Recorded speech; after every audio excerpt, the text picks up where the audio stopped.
이제 정말 한여름에도 공기청정기를 써야 되는 그런 시대가 되었습니다. 제가 어렸을 때만 해도 그런 걱정들은 전혀 안 하고 살았던 것 같은데 이제 공기청정기는 황사를 대비한 계절 가전이 아니라 필수 가전이 되었죠. 공기청정기는 제가 MD로 근무하면서 특히 느꼈던 점이 많았던 상품이라고 생각합니다. 재미있었던 에피소드들도 추후에는 기획해보려고 하고 있고요.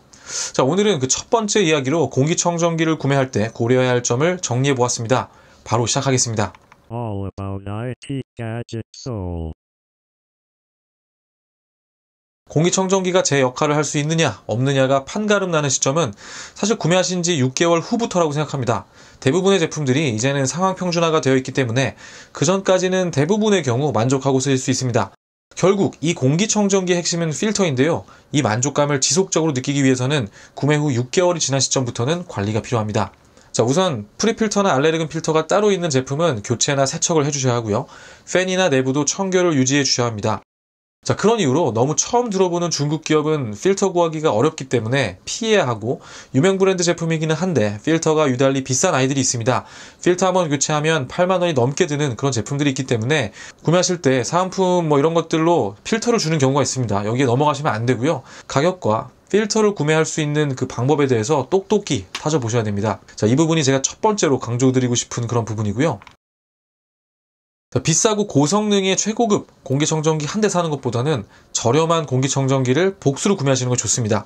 공기청정기에 써져 있는 공기정화율이 있죠. 이게 CADR로 표현이 되는데요. 이게 중요하지 않다고 말씀드리는 것은 절대 아니고요. 보통 여기에 매우 인투해서 제조사들의 마케팅이나 판매사원분들의 구매 유도가 이루어지죠. 그리고 이 수치에 따라서 가격이 급등합니다. 많은 분들이 보통 이렇게 생각하십니다.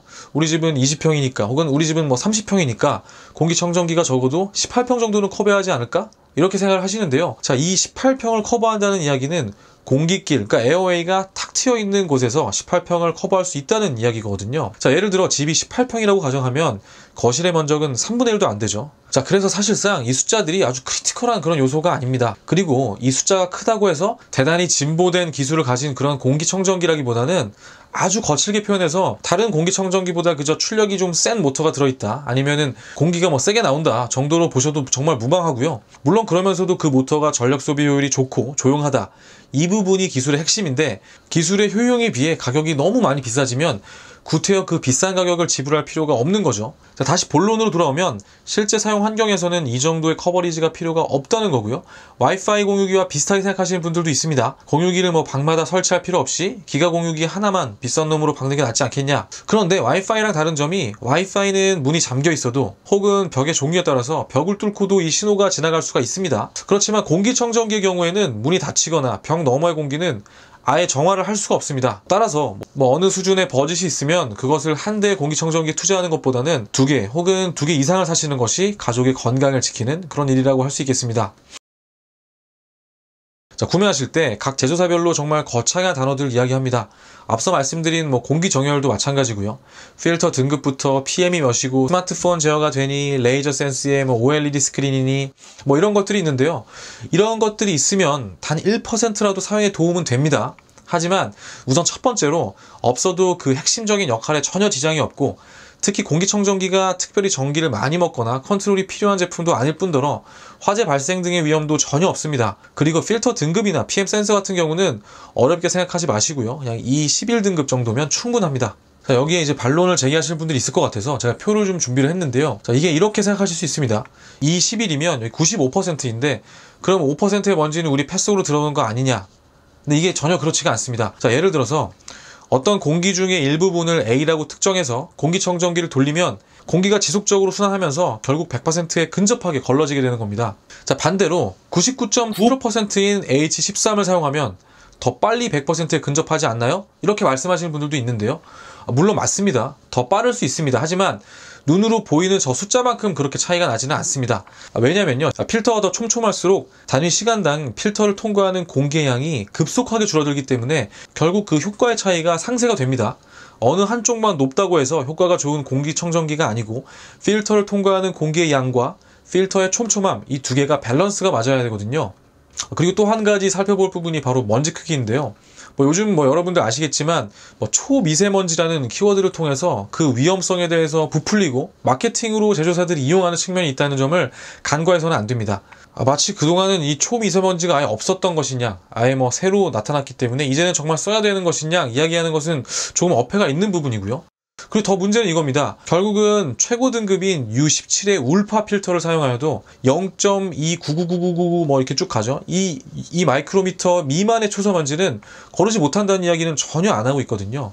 자, 혹시나 그래도 고민이 되시는 분들은 H13 등급 제품으로 가시면 되고요. 많은 제품이 이 기준을 충족하니까 크게 걱정 안 하셔도 됩니다. 자, 제가 오랫동안 가전을 좋아하면서 가진 한 가지 신념이 있습니다. 요란한 디자인을 피하자는 건데요.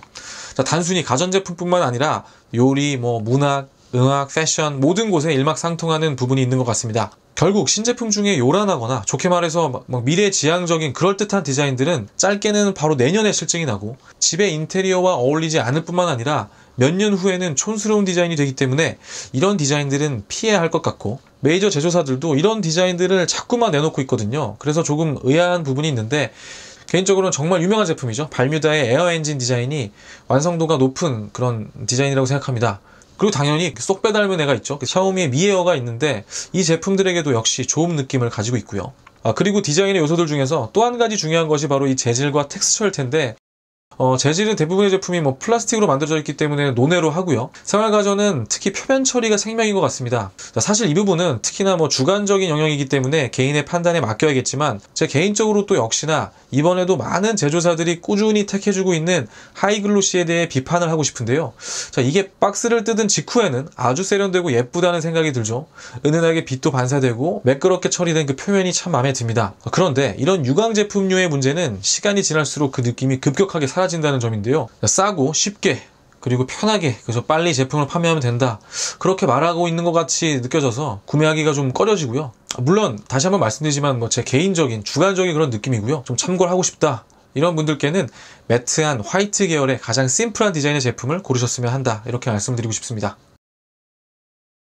가전제품들 중에는 신제품을 사면 좋을 제품들이 있고 신제품을 구태여 사지 않아도 되는 그런 제품들이 있습니다. 전제는 매우 설계가 복잡하고 또 발전과 변화의 속도가 빠른 제품군에 속하는 상품이 되겠고 후자는 간단한 원리와 구조를 지닌 그런 제품들입니다. 공기청정기와 같은 경우에는 당연히 후자에 속하는 제품이고요. 예를 들어서 5년 전에 만들어진 공기청정기를 쓸 때 엄청나게 불편하다거나 반대로 신제품이 엄청나게 특별한 기능을 제공한다거나 하지는 않거든요. 그리고 모든 가전제품을 관통하는 가장 큰 고려사항은 바로 가격인데요. 가전제품은 의류나 화장품 그리고 다른 모든 상품군과 비교해서 특히 신제품과 구형 모델 그리고 단종 모델 간의 가격 차이가 매우 큽니다.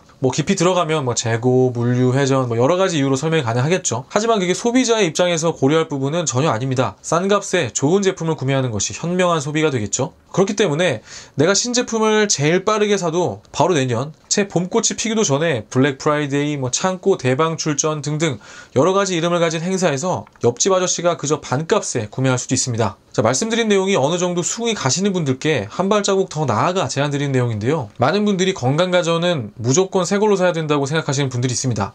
물론이죠. 가족의 건강을 위해서는 돈을 아끼지 않는 것, 이게 틀린 생각이라고 말씀드릴 수는 없습니다. 하지만 앞서 말씀드린 것처럼 공기청정기의 구조와 작동 원리는 생활가전 중에 매우 간단한 축에 속합니다. 그저 그냥 팬을 돌려서 필터에 공기를 인위적으로 통과시키는 원리죠. 중고로 구매하신 후에 간단히 내부 청소만 하시고 필터만 교체해 주시면 됩니다.